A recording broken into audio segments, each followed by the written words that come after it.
quality time with my family and opening gifts, helping my parents cook for our Christmas dinner, and listening to Christmas carols, having dinner with my family, and doing countdown for Christmas. 7 things I do during Christmas. Manood ng movies, Christmas movies, kumain, matulog, mag-exchange ng regalo, magsimba, mangaroling,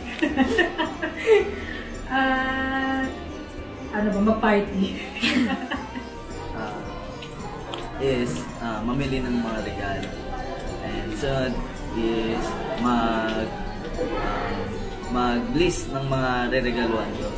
Tapos sunod yung mag-wrap ng mga regalo. Tapos sunod yung mag-build kami ng Christmas tree. And sunod naman yung sabay-sabay kami sasamba before Christmas. And yung sunod mag-prefer ng food. Tapos and yung last one is mamigay ng mga Christmas tree.